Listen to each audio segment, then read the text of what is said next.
Y llegó el momento económico, bueno, tuvimos un primer momento económico acá de Berisso bastante infructuoso por parte del secretario municipal de Economía, pero ahora estamos de la mano de nuestro columnista económico, estamos en comunicación con Alejandro Otero. Hola Alejandro, Gaby Corral y Pedro Domínguez te hablan. ¿Qué tal, Gaby? ¿Qué tal, Pedro? ¿Cómo están? Todo muy Muy bien. bien. Comentanos, Alejandro, vamos a empezar el día felices, podríamos decir. Está aumentando todo últimamente.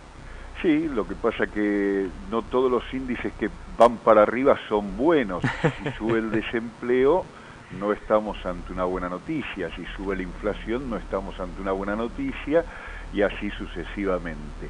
Pero sí es cierto que el gobierno trata de presentar como positivos algunos de los datos de los últimos días, seguramente en el marco de las necesidades electorales, ¿verdad? Se acerca el tiempo electoral, se acerca el tiempo de las urnas, y en la economía, creo que a juicio de la mayoría, no está acompañando al gobierno, no le está haciendo ningún favor al gobierno. Es cierto que el gobierno tampoco le hace ningún favor a la economía, y entonces uno y otro se corresponden, no van en el mismo sentido, salvo para algunos sectores en particular, en general de muy buena posición, de muy buen poder adquisitivo. Para el resto las noticias siguen siendo malas. ¿Qué quiere decir que las noticias son malas? La economía no crece, la inflación sigue siendo muy alta, los salarios no recuperan el terreno perdido, el consumo y las ventas caen, y las tarifas y los servicios básicos crecen. Pero para otros hay algunos indicadores positivos, que son los que el gobierno trata de difundir fuertemente. Por ejemplo, creció el patentamiento de 0 kilómetros. Por ejemplo, crecieron el número de escrituras en el área metropolitana. Claro, cuando uno analiza, Gabriela, Pedro, estos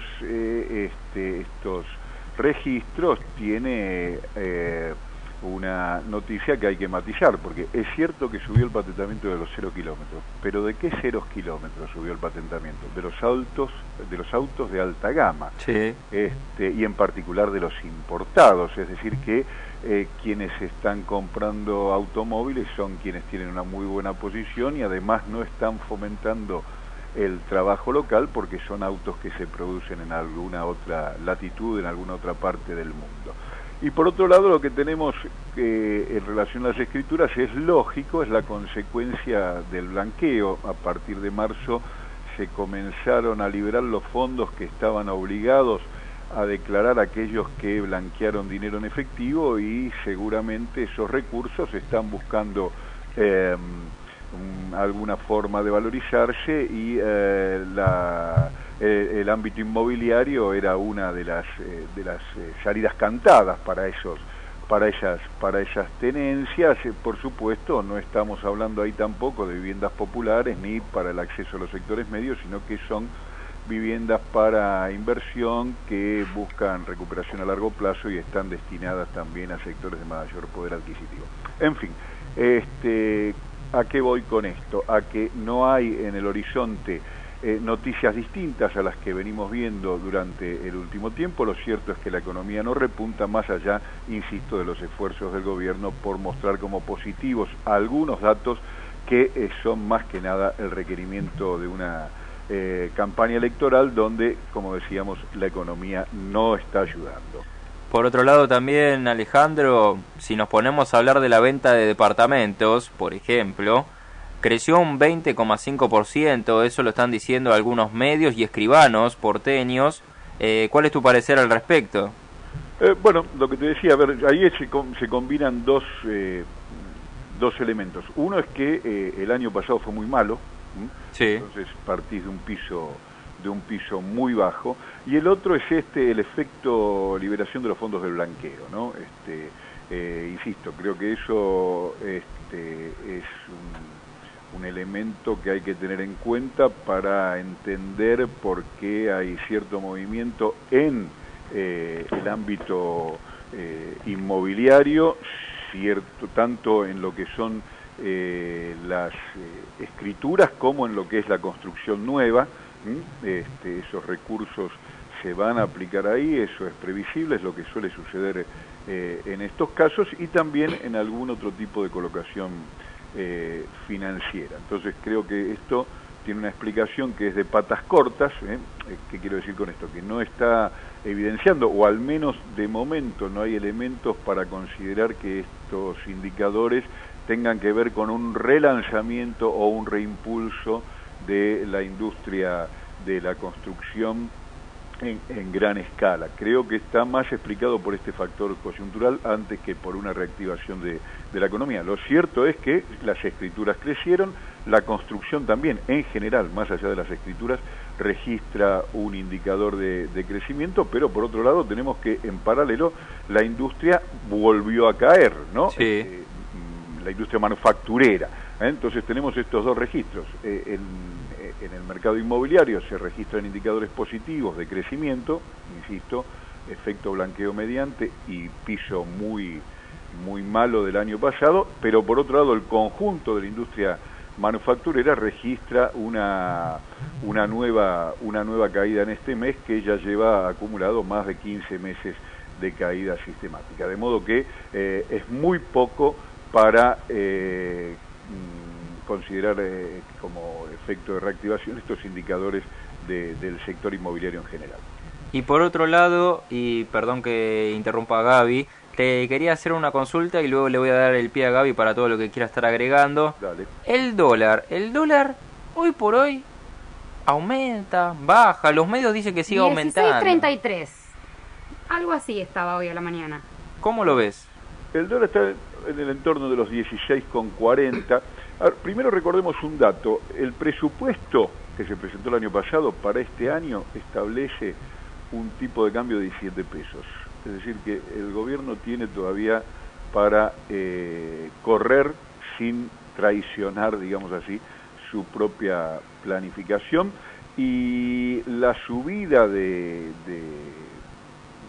dólar que se registró este último mes de unos centavos, desde algo así como 15.80 que estaba, a estos, de 15.80 a estos, el entorno de los 16,40, 50, 60 centavos moviéndose el dólar por unidad, está muy vinculado al efecto Brasil, lo que fueron las denuncias contra Temer y también a las presiones que se registran por parte de los exportadores. Ayer el mismo Alberto Abad, cuando presentaba los resultados de la recaudación en relación a la caída muy fuerte que hay en los derechos de exportación, él mismo decía que se verifica una acción especulativa y de presión por parte de los exportadores que están buscando forzar una devaluación para poder liquidar divisas a un tipo de cambio más alto y tener utilidades aún mayores a las que tendrían con este tipo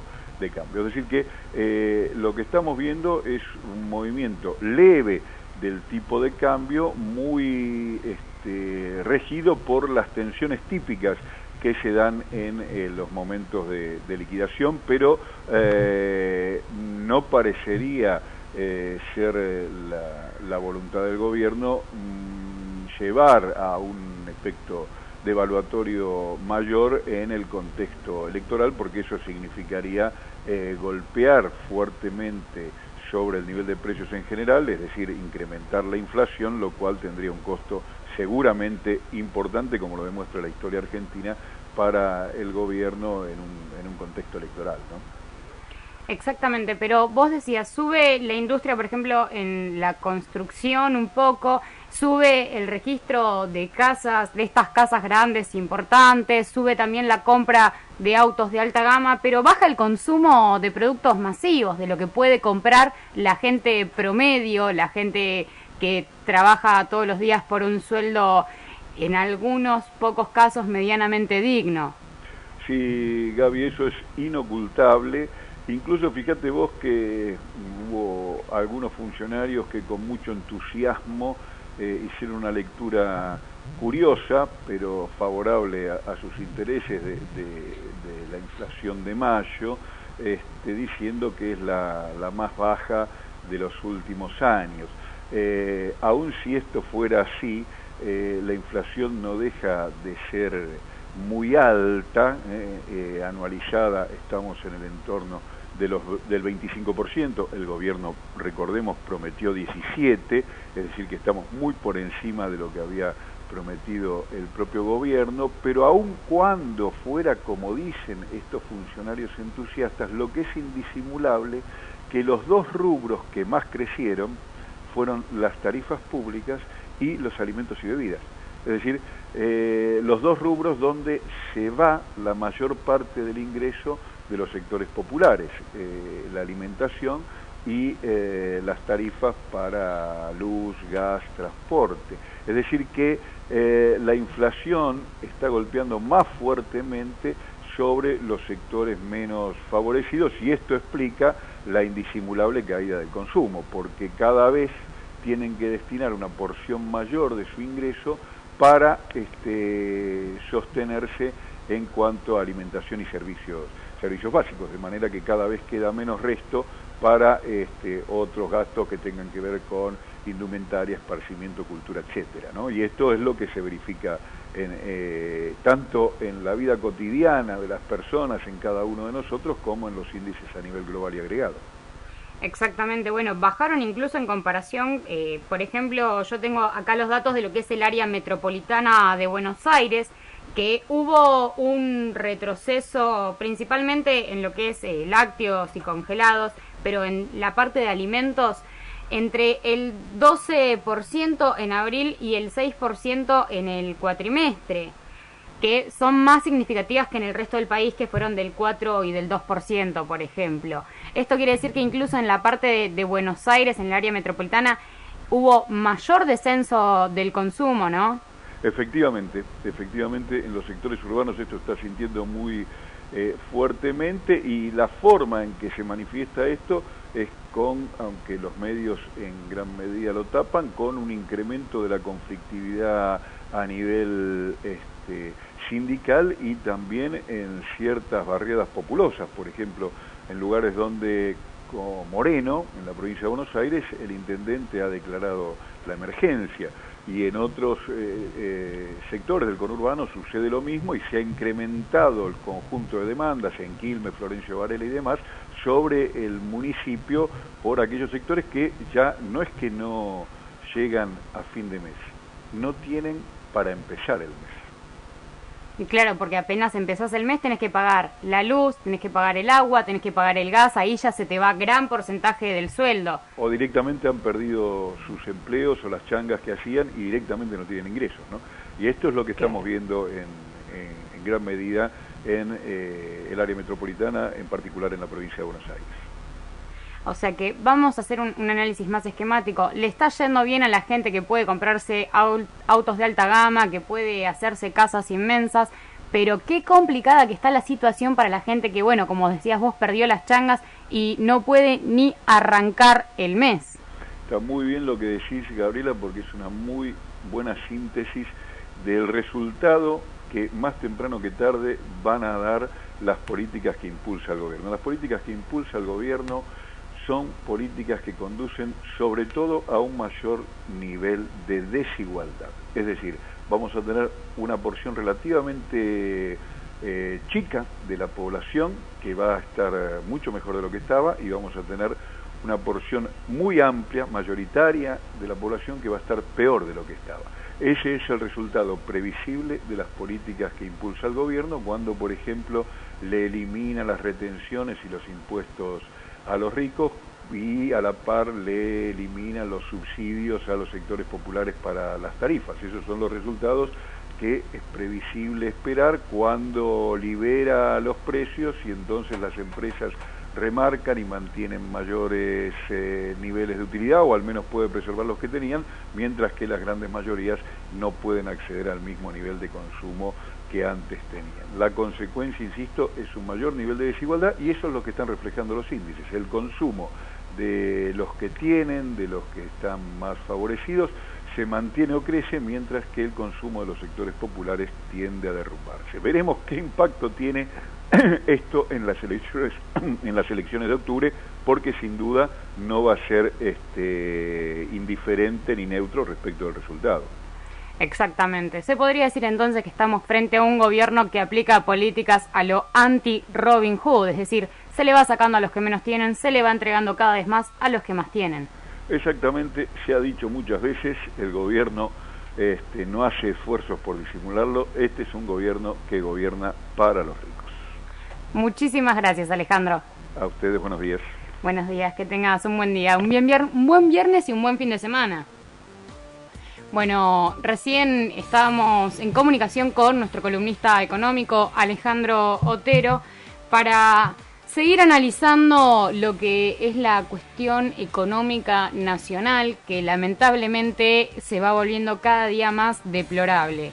Hoy amanecimos con la noticia de que en el área metropolitana de Buenos Aires, es decir, nosotros también formamos parte de esa área, el consumo bajó entre un 12% en abril, y en todo el cuatrimestre, o en lo que va del cuatrimestre, no en todo el cuatrimestre, un 6% ya. Son números terribles, no solamente para la gente que no puede llegar a consumir lo que consumía, sino también para las pequeñas empresas que eran las que vendían esos productos y por lo tanto para los trabajadores de esas empresas que, si sigue cayendo el consumo, lo más probable es que cierren empresas y cuando cierran empresas se pierden trabajos.